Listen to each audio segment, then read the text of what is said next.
ఇంద్రకీలాద్రిపై అక్రమాల్లో కేంద్ర బిందువుగా ఉన్న ఈవో సురేష్ బాబుపై బదిలీ వేటు పడింది. అయితే ఈ వ్యవహారంలో ప్రభుత్వం మున్ముందు ఏం చేయబోతుందనే ఉత్కంఠ నెలకొంది.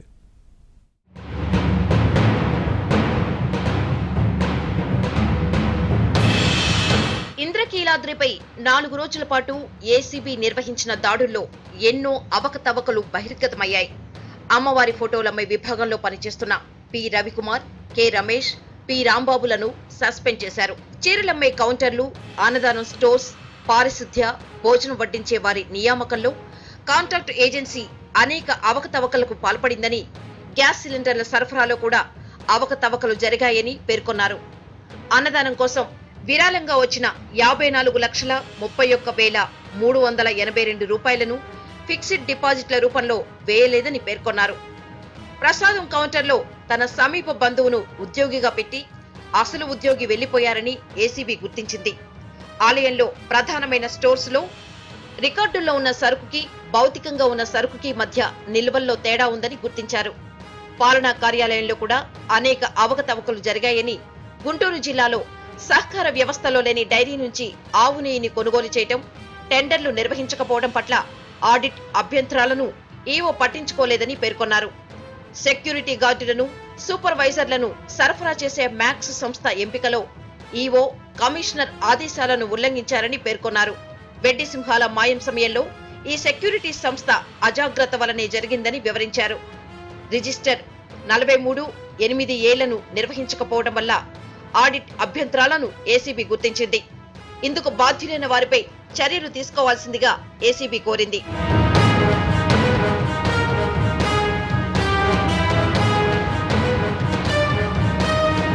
దుర్గగూడలో జరిగిన అవకతవకల్లో అమ్మవారి సొమ్మును వైసీపీ నేతలు దోచుకున్నారని ఎంపీ కేశినేని నాని ఆరోపించారు.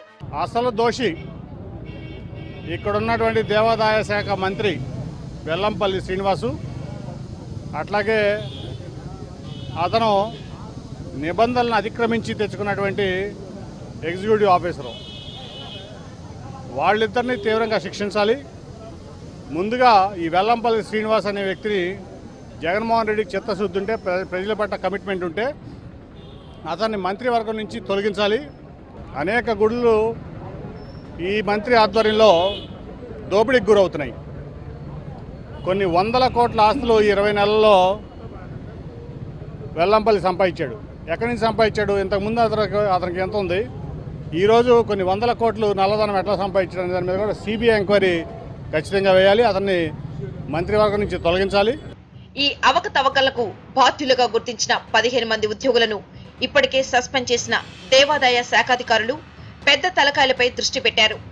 దేవాదాయ శాఖతో పాటు ఏసీపీ అధికారులు ప్రభుత్వానికి అందించిన నివేదిక ఆధారంగా దేవస్థానం కార్యనిర్వహణాధికారి సురేష్ బాబును బదిలీ చేశారు.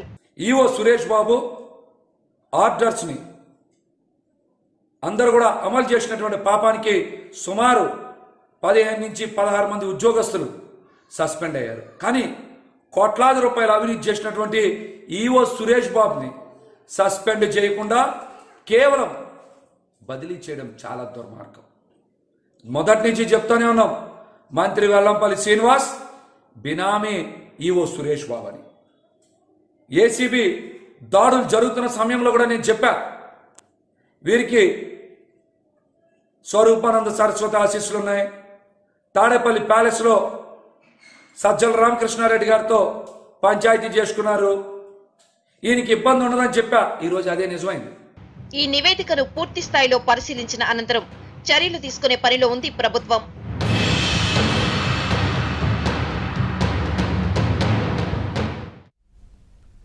టీటీడీ స్థిరచర ఆస్తులను పబ్లిక్ డొమైన్లో ఉంచిన వివరాలను తమకు అందించాలని హైకోర్టు ఆదేశించింది. ఆస్తుల పరిరక్షణ కోసం సుప్రీంకోర్టు రిటైర్డ్ న్యాయమూర్తి ఆధ్వర్యంలో నియమించిన కమిటీ వివరాలను కూడా హైకోర్టు ముందుంచాలని ధర్మాసనం కోరింది.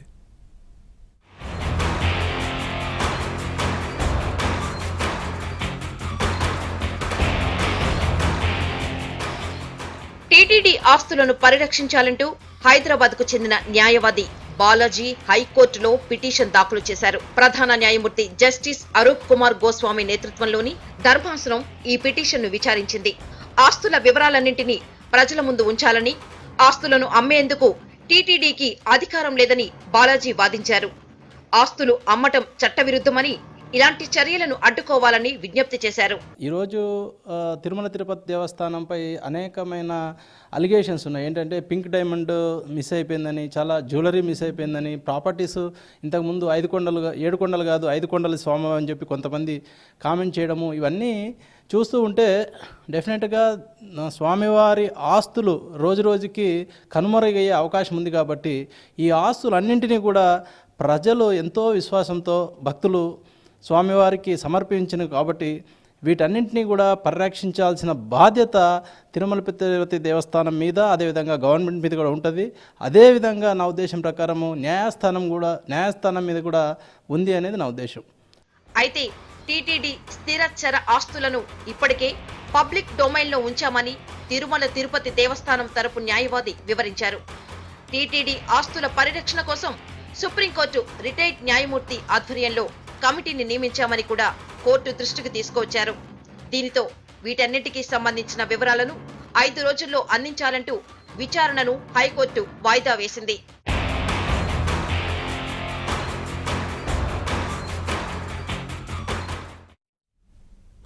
తనను అరెస్ట్ చేసేందుకు వైవి సుబ్బారెడ్డి, రంగనాథరాజు కుట్ర పన్నారని వైసీపీ రెబల్ ఎంపీ రఘురామకృష్ణరాజు ఆరోపించారు.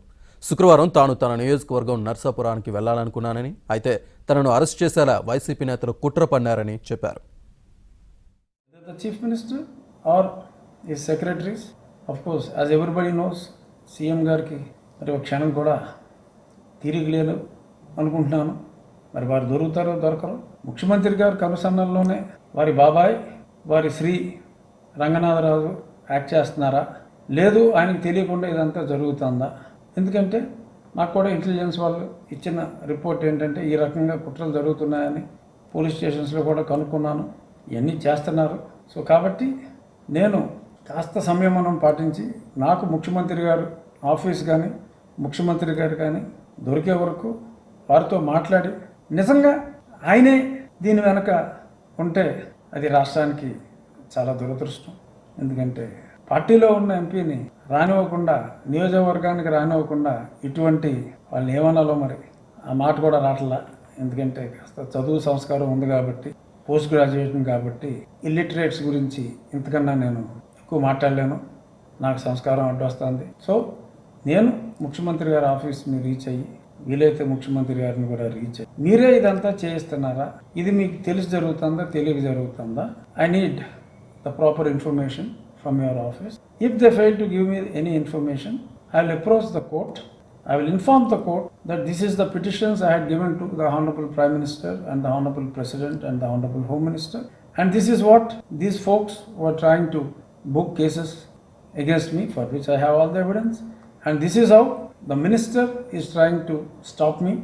I have the cell phone records, people who have informed me about his heinous acts, what he has planned. So ఇవన్నీ కూడా నేను మా ముఖ్యమంత్రి గారి ఆఫీస్ నుంచి నాకు సరైన సమాధానం రాకపోతే నేను కోర్టులో ప్రజెంట్ చేసి, మరి కోర్టు వారిని ఇటువంటి రాంగ్ కేసెస్ ఫైల్ చేయకుండా ముందే నేను పర్మిషన్ తీసుకుని అతి త్వరలో నేను మళ్ళీ ఒక డేట్ ఫిక్స్ చేసుకుని వస్తాను. ఇది ఏ పనికిమాలిన సన్నాసికో నేను భయపడి ఈ కుట్ర వెనుక ముఖ్యమంత్రి ఉంటే కొంచెం సంయమనం, కొంచెం జాగ్రత్త తీసుకోవటం అవసరం కనుక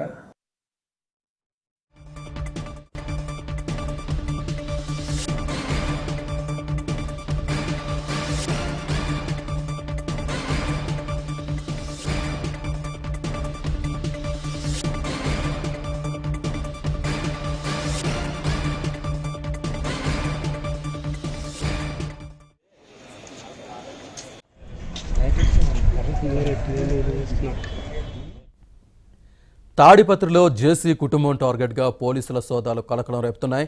జేసీ కుటుంబ సన్నిహితులు, అనుచరుల ఇళ్లలో 3 గంటలుగా సోదాలు సాగుతున్నాయి. మున్సిపల్ ఎన్నికల నేపథ్యంలో రాజకీయ కక్ష సాధింపులో భాగంగానే పోలీసుల సోదాలని జేసీ కుటుంబం ఆరోపిస్తోంది. జేసీ కుటుంబానికి చెందిన ఇళ్లలో అక్రమంగా క్రికెట్ కిట్లు నిల్వ చేశారంటూ పోలీసులు సోదాలు నిర్వహిస్తున్నారు. ఇదే విషయానికి సంబంధించి మరింత సమాచారాన్ని మా ప్రతినిధి సురేష్ అందిస్తారు. సురేష్. శ్రీనివాస్, తాడిపత్రిలో జేసీ కుటుంబం లక్ష్యంగా మరోసారి తాడిపత్రి పట్టణంలో సోదాలు చేస్తున్నారు. దాదాపు 4 గంటలుగా తాడిపత్రి పట్టణంలోని జేసీ కుటుంబం సన్నిహితులు అనుచరుల ఇళ్లలో సోదాలు జరుగుతున్నాయి. మున్సిపల్ ఎన్నికల నేపథ్యంలోనే ఇలాంటి సోదాలు చేస్తున్నారంటూ కూడా మనకు తెలుస్తోంది. అయితే మున్సిపల్ ఎన్నికల్లో చీరల పంపిణీతో పాటు క్రికెట్ కిట్లు పంపిణీ చేసేందుకు జేసీ కుటుంబం పెద్ద ఎత్తున నిల్వలు చేశారంట సమాచారంతో పోలీసులు సోదాలు చేస్తున్నట్టు చెప్తున్నప్పటికీ వీటన్నిటిని కూడా జేసీ కుటుంబ సభ్యులు కొట్టిపారేస్తున్నారు. రాజకీయ కక్ష సాధింపులో భాగంగానే తమపై సోదాలు చేస్తున్నారంటూ మండిపడుతున్న పరిస్థితి ఉంది.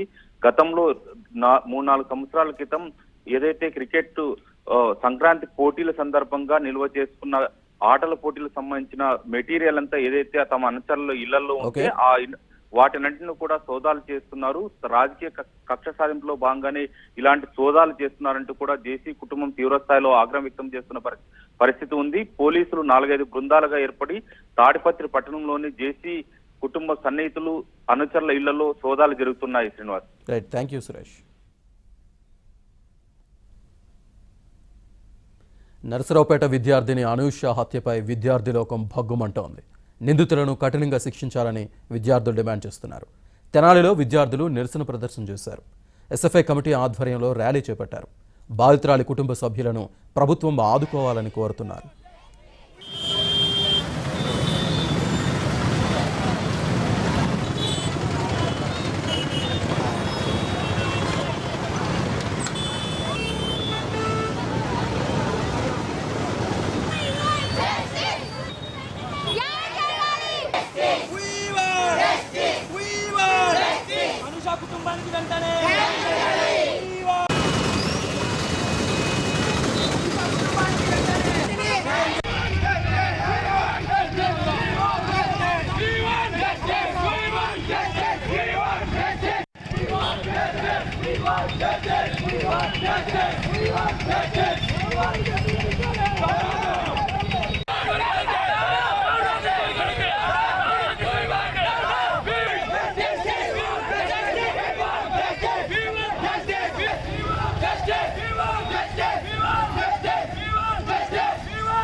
దారుణంగా హత్య చేశాడు.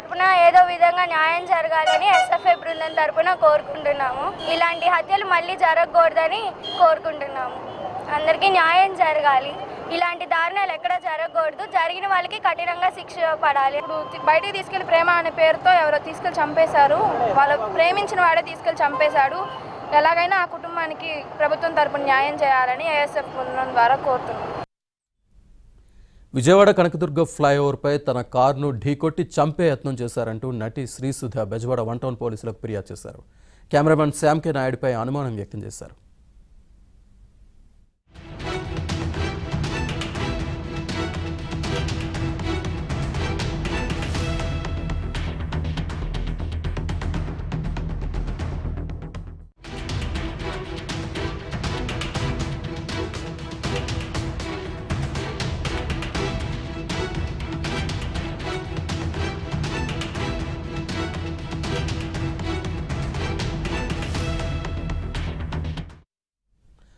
ఈ విషయానికి సంబంధించి మరింత సమాచారాన్ని మా ప్రతినిధి లీలా అందిస్తారు. లీలా వచ్చారు. అయితే దానికి సంబంధించి పూర్తి డీటెయిల్స్ నటి శ్రీసుధని అడిగి తెలుసుకుందాం. మేడం చెప్పండి. నాకు ఒకరి మీద అనుమానం ఉంది, బట్ అది ఏదో అన్నది పోలీస్ వాళ్ళే కనిపెట్టాలి అది ఎవరన్నది. సో నా దగ్గర ఉన్న ప్రూఫ్ ప్రకారంగా, నా దగ్గర ఉన్న ఎవిడెన్స్ ప్రకారంగా నేను వాళ్ళకి హ్యాండ్ ఓవర్ చేశాను. So they have to rule out. ఆ ఒక్క వ్యక్తి ఎవరు మేడం? ఎవరి మీద మీకు అనుమానం ఉంది? అది అనుమానం అంటే ఇప్పుడు అది అనుమానం కాదు అని అంటే వాళ్ళు మళ్ళీ నా మీద ఏదో ఎందుకులేండి అవన్నీ. సో ఆల్రెడీ కేసు రన్ అవుతుంది కదా స్టేషన్లో. ఆల్రెడీ నేను థ్రెటనింగ్ ఉంది అని చెప్పి నేను కంప్లైంట్ చేశాను. సో అంటే యాక్చువల్గా మీరు ఎవరి మీద కేసు పెట్టారు? ఎక్కడ కేసు నడుస్తుంది? నేను ఎస్ఆర్ నగర్ పిఎస్లో కేసు ఫైల్ చేశాను. నేను 2020 May 27th on Shyam K Naidu. So వాళ్ళ ఎల్డర్ బ్రదర్ చోటకే నాయుడు కూడా చాలా ట్రై చేశారు లైక్ కాంప్రమైజ్ అవ్వడానికి. నాకు తెలిసిన నా సర్కిల్ వాళ్ళనే అప్రోచ్ అవుతూ వాళ్ళ త్రూనే నాకు ఫోన్లు చేపిస్తూ అట్లా చాలా అటెంప్ట్స్ చేశారు. అవన్నీ సక్సెస్ కాలేదు. సో నేను సస్పెక్ట్ చేస్తున్నాను, but I'm not sure. Madam, మీకు మిమ్మల్ని అటాక్ చేసిన కార్ నెంబర్ కానీ డీటెయిల్స్ కానీ దానికి సంబంధించి ఏమైనా ఎవిడెన్స్లు మీ దగ్గర ఉన్నాయా? నేను అన్ని ఫొటోస్ అండ్ వీడియోస్ తీసానండి. ఎంతండి కార్ నెంబర్ ఎంత? అది ఇట్స్ TS 08 FJ 2999 అండి. ఓకే. సో ఆ వ్యక్తి మిమ్మల్ని అటాక్ చేసేటప్పుడు మీరు ఏమేమి ఎవిడెన్స్లు కలెక్ట్ చేశారు? వీడియోస్ అండ్ ఫోటో, పర్సన్ బయటకు వచ్చినప్పుడు తీసిన ఫోటో ఉంది. అండ్ అతను చేజ్ చేస్తున్నప్పుడు అంత ర్యాష్గా వచ్చి చేస్తున్నప్పుడు తీసిన కొన్ని వీడియోస్. అంటే మనం అంత ట్రాఫిక్లో అండ్ హైవే మీద we can't click. So maximum I tried, so I got it. అయితే మీరు అసలు అంటే విజయవాడ రావడానికి గల పర్టికులర్ రీజన్ ఏంటంటే? నేను రాలేదండి, నేను గుంటూరు వెళ్తున్నాను. గుంటూరు అంటే మాకు ఇంకొక రూట్ ఉంటుంది, నల్గొండ రూట్. అది కొంచెం అదే ఏమంటారు దాన్ని, కొంచెం ఇబ్బంది ఉంటుందని మా పేరెంట్స్ ఏంటంటే Vijayawada will be better, so అటు నుంచి వచ్చేసాయని. అప్పటిదాకా మా ఫాదర్ కూడా నాకు కాల్లో ఉన్నారు, లైక్ రాంగ్ టైమింగ్ కదా అని చెప్పి. కానీ but it happened at some point, వాళ్ళు పడుకుంటారు కదా. నేను యాక్చువల్గా గుంటూరు రావడానికి రీజన్ ఏంటి మేడం? మా ఫాదర్కి బాగాలేదంటే, మా పేరెంట్స్కి బాగాలేదు ఈ మధ్య. సో ఈ ఇష్యూ గురించి వాళ్ళకి కొంచెం ఇల్ హెల్త్ అయితే నేను చెకప్ చేయించుదామని వచ్చాను. మా బ్రదర్ రావాల్సింది, నేను వచ్చాను. అట్లా జరిగింది, అనుకోకుండా రావాల్సి వచ్చింది కాదు. ఒక 2 days నుంచి అనుకుంటున్నాను రావాలని. Finally yesterday it happened. So యాక్చువల్గా మీ కంప్లైంట్ ఇక్కడ మీరు వచ్చారు 1 Town పోలీస్ స్టేషన్లో కంప్లైంట్ ఇవ్వడానికి. సో మీరు మిమ్మల్ని భవానీపురం పోలీస్ స్టేషన్లో ఏమంటున్నారు, ఇక్కడ పరిధి కాదని. దీని మీద మీరు ఎక్కడికి వెళ్తున్నారు ఇప్పుడు? భవానీపురం అంటే భవానీపురమే వెళ్ళాలి కదా. యాక్చువల్లీ నేను అక్కడికి వెళ్ళవసరం లేదు, ఇక్కడే తీసుకోవచ్చు. బట్ ఎందుకో మరి అక్కడికి వెళ్ళమంటున్నారు. మనం ఎక్కడన్నా కంప్లైంట్ రైజ్ చేయొచ్చు అని నాకు తెలుసు. నేను గుంటూరులో ఇద్దాం అనుకున్నా, బట్ అన్నీ ఇక్కడే ఉన్నాయి. మళ్ళీ ఇక్కడికే నేను రావాల్సి వస్తుంది ఈ ఫుటేజెస్కి వీటన్నిటికీ అని చెప్పి నేను ఇక్కడ ఇస్తున్నాను. అంటే ఎక్కడెక్కడ అతను కార్ ఆప్ చేశాడు మిమ్మల్ని? ఎగ్జాక్ట్లీ బిఫోర్ కనకదుర్గమ్మ ఫ్లైఓవర్ అండి, ఇంకోటి కనకదుర్గమ్మ ఫ్లైఓవర్ మిడిల్లో. ఓకే. సో అట్లా. సో అక్కడ నుంచి మీరు ఎలా అతని నుంచి తప్పించుకొని బయటికి ఎలా బయటపడ్డారు? ఎలాగా అంటే మనం కార్లో నుంచి దిగకుండానే రావడమే, ఇంకా అంతే. కార్లో నుంచి దిగితే I don't know how I will be today అన్నది నాకు అది ఊహకు కూడా రావట్లేదు. సో నేను కార్ అయితే దిగలేదు. దిగకుండా అతని దగ్గరకు వచ్చే టైంకి నాకు బై లక్ నాకు లెఫ్ట్లో ఛాన్స్ దొరికింది, నేను వెళ్ళిపోయాను. ఇంకంతే. సో మీరు ఏం కోరుకుంటున్నారు? హూఎవర్ ఇట్ ఈస్ అండి, ఎవడన్నది నన్ను అనట్లేదు. అది అతని తాలూకానా, లేదు ఇతను ఇండిపెండెంట్గా, ఇతను ప్రైవేట్గా, ఐ మీన్ సెపరేట్గా వచ్చిన ఎలిమెంట్ అన్నది నాకు తెలీదు. హూఎవర్ ఇట్ ఈస్, ఒక అమ్మాయి కానీ అబ్బాయి కానీ వెళ్తూ ఉన్నప్పుడు they should not do like this. Camera person సుబ్రహ్మణ్యంతో లీలా, ఏబిఎన్ ఆంధ్రజ్యోతి, విజయవాడ నుండి. బోధన్ ఎమ్మెల్యే షకీల్ బూత్ పురాణం సోషల్ మీడియాలో హల్చల్ చేస్తోంది. MLA Shakeel Majlis co option member షబాజ్కు మధ్య జరిగిన సంభాషణ కలకలం రేపుతోంది. తనపై సోషల్ మీడియాలో తప్పుడు పోస్టులు పెట్టడం ఏంటని ఎమ్మెల్యే షకీల్ ఫోన్ సంభాషణలో ప్రశ్నించారు. దీంతో ఇద్దరి మధ్య మాటామాట పెరిగింది. हेलो, मैं शकील एमएलए बोल रहा हूँ जी। सलाम। कई को डाल रहे बाबा उस पिक्चर?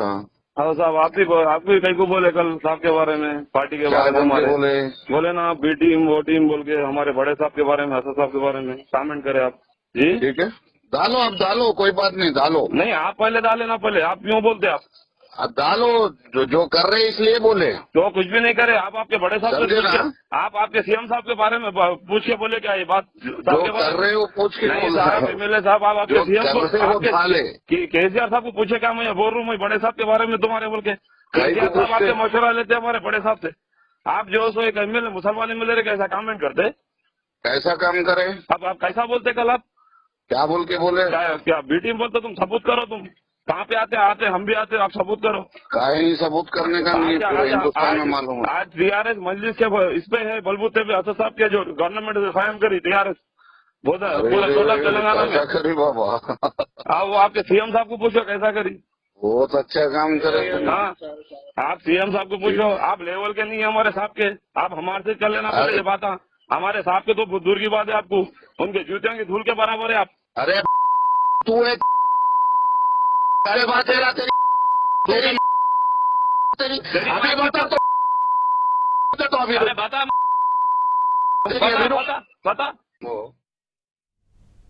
అఖండ భారతం నుంచి విడిపోయిన దేశాలు సుఖశాంతులతో లేవన్నారు ఆర్ఎస్ఎస్ చీఫ్ మోహన్ భగవత్. శాంతి విషయంలో ప్రపంచ దేశాలు భారత్ వైపు చూస్తున్నాయని అన్నారు. మాడుగుల నాగపని శర్మ రచించిన సంస్కృతి మహాకావ్యం విశ్వభారతం పుస్తకం ఆవిష్కరణలో పాల్గొన్నారు మోహన్ భగవత్. संपूर्ण मानव जाति सुख शांति युक्त हो, निरामय हो, उसके सारे विघ्न आपत्ति संकट दूर हो, इसके तरह तरह के प्रयास कर लिए। सब प्रकार की विचारधाराओं के आधार पर ये प्रयास हुए। परंतु उसका कोई परिणाम नहीं मिला। इन प्रयासों के प्रक्रिया में कई अच्छी बातें हमारे हाथ लगी, लेकिन वो बातें रही समुद्र मंथन जैसी ही। तो उसमें कहते हैं 14 रत्न निकले, लेकिन उन रत्नों में मनुष्य के मति को आच्छन्न करने वाली, उसको बेहोश बना देने वाली मदिरा भी उसी में से निकली। కేంద్ర ప్రభుత్వం తీసుకొచ్చిన కొత్త వ్యవసాయ చట్టాలు రద్దు చేయాలని ఆర్ నారాయణమూర్తి డిమాండ్ చేశారు. బడా పెట్టుబడిదారులకు కొమ్ము కాసే విధంగా ఈ చట్టాలున్నాయని ఆగ్రహం వ్యక్తం చేశారు. నిజామాబాద్ ఏఐకేఎంఎస్ ఆధ్వర్యంలో నిర్వహించిన రైతు ధర్నాలో నారాయణమూర్తి పాల్గొన్నారు.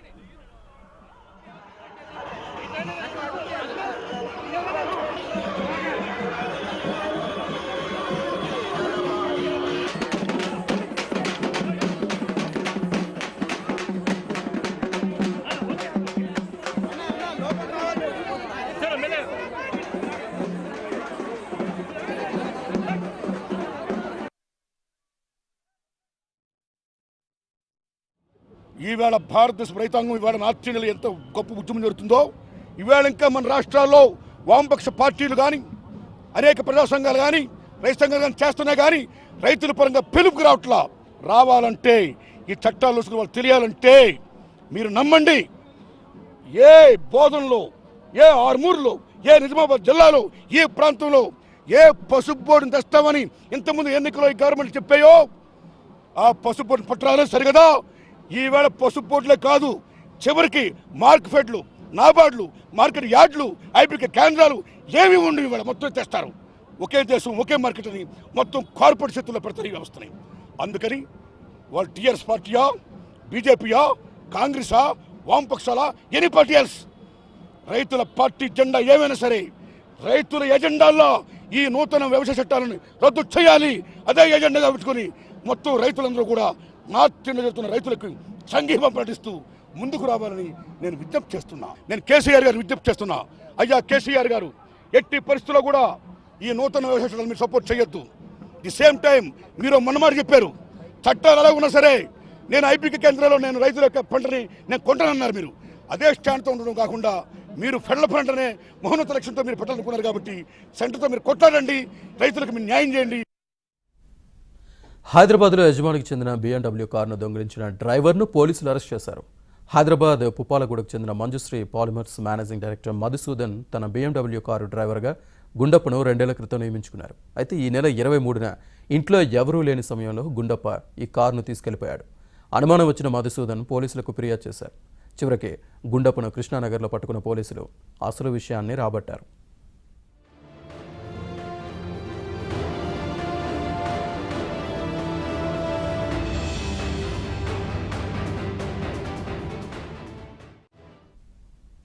కరీంనగర్లో ఓ వ్యక్తి రోడ్డు దాటుతూ ఉండగా బైక్ ఢీకొట్టింది. దీంతో ఆ వ్యక్తికి తీవ్ర గాయాలయ్యాయి. ఇతన్ని కరీంనగర్కు చెందిన టెంట్ హౌస్ ఓనర్ వీరేశంగా గుర్తించారు. సీసీటీవీ ఫుటేజ్ ఆధారంగా ప్రమాదానికి కారకుడైన వ్యక్తి కోసం పోలీసులు గాలిస్తున్నారు.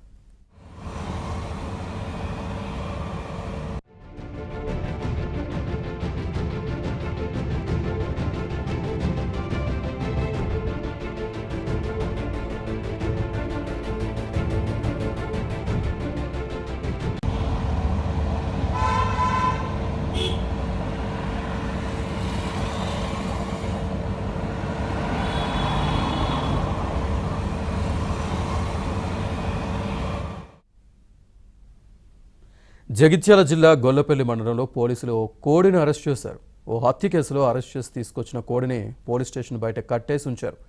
కోడి హత్య చేయడం ఏంటంటారా? జగిత్యాల జిల్లాలో చర్చనీయాంశమైంది ఈ కేసు.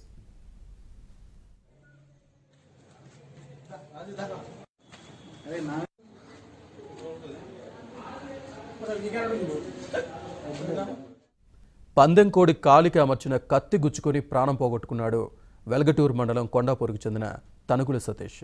లొత్తునూరులో తన స్నేహితులతో కలిసి కోడి పందాలు నిర్వహించాడు సతీష్. కోడిని పందెంలోకి దించే సమయంలో కత్తి కట్టిన కాలు కాకుండా మరో కాలు పట్టుకున్నాడు. తప్పించుకునే ప్రయత్నించిన కోడిని గట్టిగా పట్టుకోవడంతో కాలికి అమర్చిన పదునైన కత్తి సతీష్ పొట్టలో గుచ్చుకుంది. తీవ్ర రక్తస్రావమైన బాధితుడిని జగిత్యాల జిల్లా ఆసుపత్రికి తరలిస్తూ ఉండగా మార్గమధ్యంలోనే మృతి చెందాడు.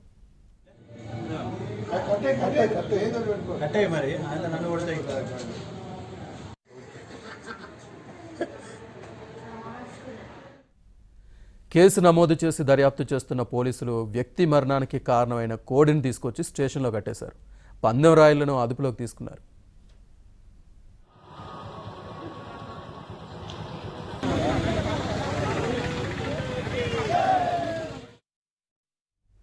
సిద్దిపేట జిల్లా హుస్నాబాద్ మండలం బల్లు నాయక్ తండాలో విషాదం చోటు చేసుకుంది. వ్యవసాయ బావిలో పూడికి తీస్తూ ఉండగా జేసీబీ బావిలోకి ఒరిగిపడింది. క్రేన్ కింద చిక్కుకున్న నలుగురు, 2 రైతులు అక్కడికక్కడే మృతి చెందారు. తీవ్రంగా గాయపడిన మరో 2ని ఆసుపత్రికి తరలించారు. వీరిలో ఇస్లావత్ వెంకన్న అనే రైతు పరిస్థితి విషమంగా ఉండడంతో వరంగల్ ఎంజీఎం ఆసుపత్రికి తరలించారు. మృతదేహాలను హుస్నాబాద్ ప్రభుత్వ ఆసుపత్రికి తరలించారు.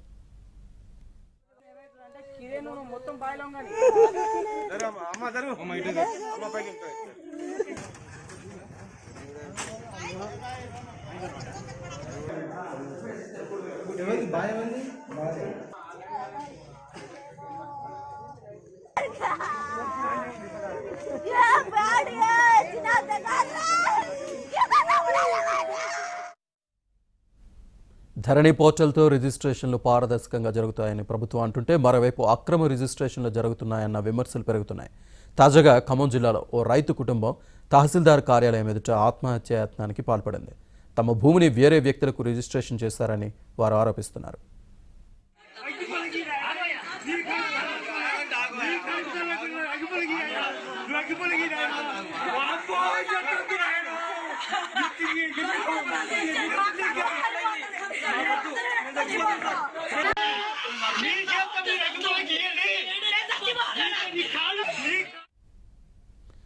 ఎకరం 20 కుంటల భూమిని తనకు తెలియకుండా రిజిస్ట్రేషన్ చేయించుకున్నారని బాధితుడు కృష్ణ ఆరోపిస్తున్నాడు. రెవెన్యూ అధికారుల దృష్టికి తీసుకెళ్లినా పట్టించుకోవడం లేదని వాపోయారు. దీంతో ఇక ఫలితం లేకపోవడంతో పెట్రోల్ పోసుకుని ఆత్మహత్యాయత్నానికి పాల్పడ్డారు. రెవెన్యూ అధికారులు తమకు న్యాయం చేయాలని రైతు కుటుంబం విజ్ఞప్తి చేస్తోంది.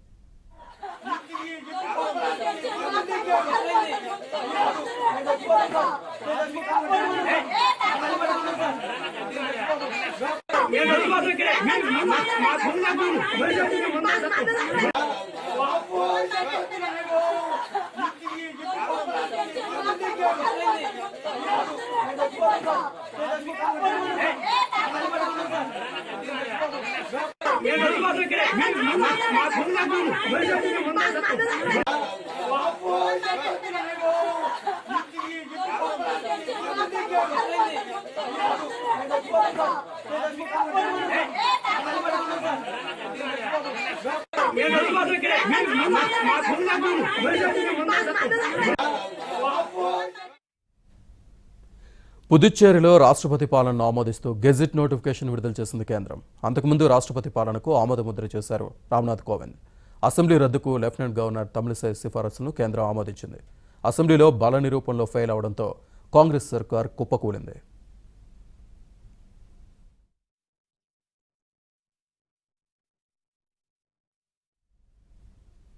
ఇవి ఈ బులెటిన్ విశేషాలు. చూస్తూనే ఉండండి ABN ఆంధ్రజ్యోతి.